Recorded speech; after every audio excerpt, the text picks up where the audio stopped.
అందరికీ నమస్తే అండి. వెల్కమ్ టు తెలుగింటి షడ్‌రుచులు. ఈరోజు వీడియోలో ఒక టేస్టీ ఈవినింగ్ స్నాక్ రెసిపీని మీతో షేర్ చేసుకోబోతున్నాను.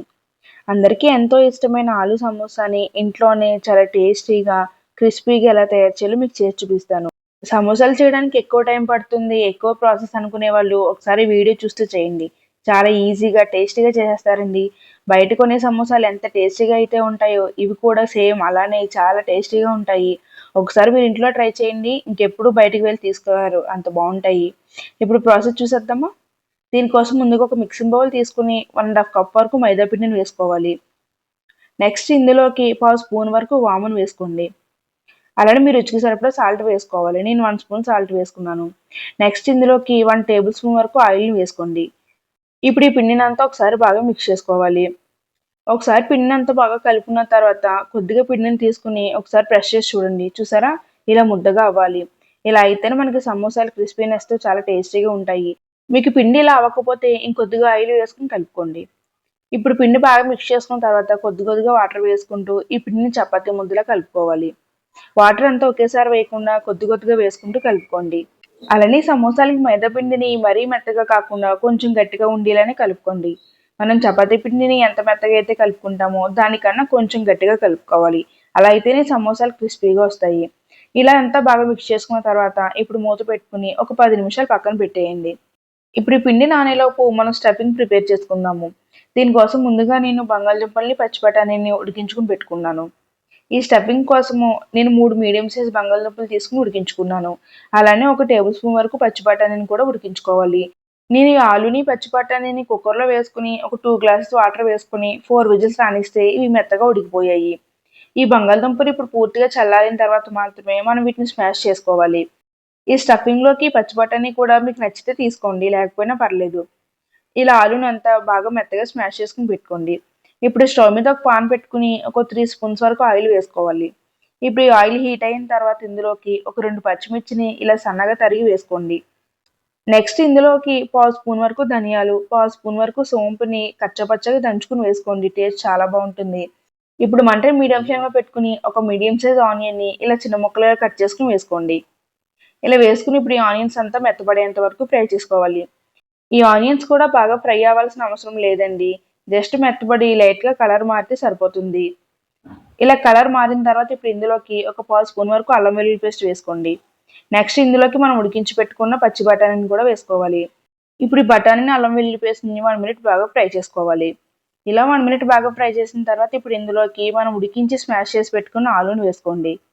ఇలా ఆలు వేసిన వెంటనే మంటని లో ఫ్లేమ్లోకి అడ్జస్ట్ చేసుకోవాలి, లేకపోతే ఆలు అంతా అడుగు పట్టేస్తుంది. ఇలా మంటను లో ఫ్లేమ్లో పెట్టుకుని ఒకసారి ఆలు అంతా బాగా మిక్స్ చేసుకోండి. ఇలా అంతా బాగా కలుపుకున్న తర్వాత ఇప్పుడు 1 స్పూన్ వరకు కారాన్ని వేసుకోవాలి. నెక్స్ట్ ఇందులోకి 1/2 స్పూన్ వరకు చాట్ మసాలా వేసుకోండి. అలానే ఒక పావు స్పూన్ వరకు గరం మసాలా కూడా వేసుకోవాలి. మీ దగ్గర చాట్ మసాలా ఉంటే వేసుకోండి, లేకపోతే స్కిప్ చేయొచ్చు. నెక్స్ట్ ఇందులోకి మీ రుచికి సరిపడా సాల్ట్ వేసుకోండి. నేను 1/2 స్పూన్ వరకు సాల్ట్ వేసుకున్నాను. ఇలా వేసుకుని అంతా బాగా మిక్స్ చేసుకోవాలి. ఇప్పుడు ఈ ఆలు కూర్మా అంతా బాగా మిక్స్ చేసుకున్న తర్వాత ఇందులోకి ఒక పావు చెక్క వరకు నిమ్మరసాన్ని పిండుకోండి. అలానే చిన్నగా తరిగిన కొత్తిమీర కూడా వేసుకోవాలి. ఇప్పుడు స్టఫింగ్ అంతా మళ్ళీ ఒకసారి బాగా మిక్స్ చేసుకుని స్టవ్ ఆఫ్ చేసుకుంటే సరిపోతుంది. ఇప్పుడు ఈ స్టఫింగ్ పూర్తిగా చల్లారిన తర్వాత మనం సమోసాలను చేసుకోవాలి. ఇలా ఒక 5 మినిట్స్కి స్టఫింగ్ అంతా పూర్తిగా చల్లారిపోతుంది. ఇప్పుడు సమోసాలను ప్రిపేర్ చేసుకుందాము. దీనికోసం మనం ముందుగా మిక్స్ చేసి పెట్టుకున్న పిండిని తీసుకుని ఒకసారి అంతా బాగా కలుపుకోండి. మళ్ళీ 1 మినిట్ వరకు పిండిని బాగా మిక్స్ చేసుకున్న తర్వాత ఇలా నేను చూపిస్తున్నట్టుగా కొద్ది కొద్దిగా పిండిని తీసుకుని ఈవెన్గా బాల్స్లా చేసుకోవాలి. మీకు సమోసాలు పెద్ద సైజులో కావాలని అనుకుంటే ఈ పిండిని కూడా ఒక పెద్ద సైజు బాల్స్లోనే చేసుకోండి. నేను ఈ సమోసాలు మీడియం సైజులో చేస్తున్నాను కాబట్టి ఈ సైజు బాల్స్లో చేసుకుంటున్నాను. ఇప్పుడు ఒక పిండి ముద్దను తీసుకుని ఇలా నేను చూపిస్తున్నట్టుగా రౌండ్గా కాకుండా కొంచెం పొడవుగా ఒత్తుకోవాలి. ఇలా ఒక చపాతీకి 2 సమోసాలు అవుతాయండి. ఈ చపాతీని మరీ పలచగా కాకుండా, మరీ దళసరిగా కాకుండా కొంచెం మీడియంగా ఉండేటట్టు ఒత్తుకోవాలి. ఇప్పుడు పిండిని ఇలా పొడవుగా ఒత్తుకున్న తర్వాత ఇప్పుడు చపాతీని ఇలా 2 భాగాలుగా కట్ చేసుకోండి. మధ్యలోకి 2 సమానమైన భాగాలుగా కట్ చేసుకోవాలి. ఇప్పుడు ఇందులోంచి ఒక భాగాన్ని తీసుకుని దీన్ని సమోసాగా ఫోల్డ్ చేసుకోవాలి. ఇలా ఈ షీట్కున్న 2 భాగాలను కూడా తీసుకుని ఇలా మధ్యలోకి జాయింట్ చేసుకోండి. ఇలా జాయింట్ చేసిన తర్వాత చివర కొద్దిగా ఖాళీ వస్తుంది. దాన్ని కూడా గట్టిగా ప్రెస్ చేసుకోవాలి. ఇప్పుడు ఈ షీట్ని ఇలా జాయింట్ చేసిన తర్వాత మనకు కోన్ ఆకారంలో ఇది ఫామ్ అవుతుంది. చూసారా? ఇలా కోన్లా ఫామ్ అవుతుంది. ఇప్పుడు ఇందులోకి మనం చేసుకున్న స్టఫింగ్‌ని 1 స్పూన్ పెట్టుకోవాలి. ఇలా సమోసా ఫోల్డ్ చేసేటప్పుడు 2 భాగాల్ని కూడా కొంచెం గట్టిగానే ప్రెస్ చేసుకోండి. అలా అయితేనే సమోసా విడిపోకుండా ఉంటుంది. ఇప్పుడు స్టఫింగ్ కూడా పెట్టుకున్న తర్వాత ఇలా ఎక్స్‌ట్రాగా షీట్ కూడా మిగులుతుంది కదండీ! ఇప్పుడు ఈ రెండింటిని కూడా జాయింట్ చేసుకోవాలి. చూసారా? ఇలా నేను చూపిస్తున్నట్టుగా దీన్ని జాయింట్ చేసుకోవాలి. ఇది చేయడం చాలా ఈజీ అండి. మనకి చేస్తున్నప్పుడే అనిపిస్తుంది. చాలా త్వరగా అయిపోతాయి. అంతేనండి. ఎంత ఈజీగా అయిపోయిందో చూసారా? చాలామంది సమోసాలు చేయడానికి భయపడుతూ ఉంటారు. సమోసా ఫోల్డింగ్ కుదరకపోవచ్చేమోనని. చూసారా ఎంత ఈజీగా అయిపోయిందో? చాలా త్వరగా అయిపోతుందండి. ఇలా ఒకసారి వీడియోలో చూసి ట్రై చేశారంటే మీరు కూడా చాలా ఈజీగా చేసేస్తారు. అంతేనండి. ఎంత పర్ఫెక్ట్‌గా వచ్చిందో చూసారా? ఇలానే రెండో భాగాన్ని కూడా తీసుకొని ఇలా మధ్యలోకి ఫోల్డ్ చేసుకోండి. నెక్స్ట్ స్టఫింగ్ కూడా 1 స్పూన్ పెట్టుకోవాలి. ఈ సమోసాలోకి స్టఫింగ్ కూడా ఎక్కువగా పెట్టొద్దండి. ఒక 1 స్పూన్ అయితే సరిపోతుంది. ఇప్పుడు దీన్ని కూడా ఇలా స్టఫింగ్ పెట్టుకున్న తర్వాత మిగిలిపోయిన 2 ఎడ్జెస్‌ని ఇలా జాయింట్ చేసుకుంటే సరిపోతుంది. ఇలా మీరు చేసుకున్న పిండి ముద్దలన్నింటిని చపాతీగా ఒత్తుకొని ఇలా సమోసాలుగా స్టఫింగ్ పెట్టుకుంటే సమోసా రెడీ అయిపోతుంది. ఇలా అన్ని సమోసాలని ఫోల్డ్ చేసుకున్న తర్వాత ఒక 5 మినిట్స్ వరకు అలానే వదిలేయండి. 5 మినిట్స్ తర్వాత వీటిని ఫ్రై చేసుకోవాలి. అలా అయితేనే మనం వీటిని ఫ్రై చేసేటప్పుడు చాలా క్రిస్పీగా ఫ్రై అవుతాయి. ఇప్పుడు స్టవ్ మీద ఒక పాన్ పెట్టుకుని డీప్ ఫ్రైకి సరిపడా ఆయిల్ పెట్టుకోండి. ఇప్పుడు ఆయిల్ బాగా హీట్ అయిన తర్వాత మాత్రం మనం సమోసాలను ఆయిల్‌లోకి వేసుకోవాలి. మంటని లో ఫ్లేమ్‌లో పెట్టుకుని సమోసాలను వేసుకోండి. వీటిని స్టార్టింగ్‌లో వేసినప్పుడు మంటని లో ఫ్లేమ్‌లో పెట్టుకొని నెమ్మదిగా ఫ్రై చేసుకోవాలండి. ఇలా ఒక 3-4 మినిట్స్ వరకు లో ఫ్లేమ్‌లోనే అలానే వదిలేసి లైట్ కలర్ వచ్చిన తర్వాత వీటిని రెండో సైడ్‌కి టర్న్ చేసుకోవాలి. చూసారా? ఇలా లైట్‌గా కలర్ చేంజ్ అవుతాయి. అప్పుడు రెండో సైడ్‌కి టర్న్ చేసుకోండి. ఇప్పుడు మంటని కూడా మీడియం ఫ్లేమ్‌లో పెట్టుకొని ఫ్రై చేసుకోవచ్చు. స్టార్టింగ్‌లో మాత్రం వీటిని వేసినప్పుడు మంటని లో ఫ్లేమ్‌లో పెట్టుకుని ఫ్రై చేసుకోవాలి. అలా అయితేనే ఇవి లోపల నుంచి బాగా క్రిస్పీగా ఫ్రై అవుతాయి.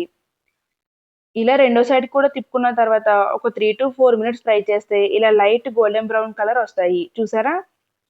ఇలా లైట్ గోల్డెన్ బ్రౌన్ కలర్ వస్తే సరిపోతుందండి. ఇప్పుడు వీటిని పక్కకు తీసుకోవడమే.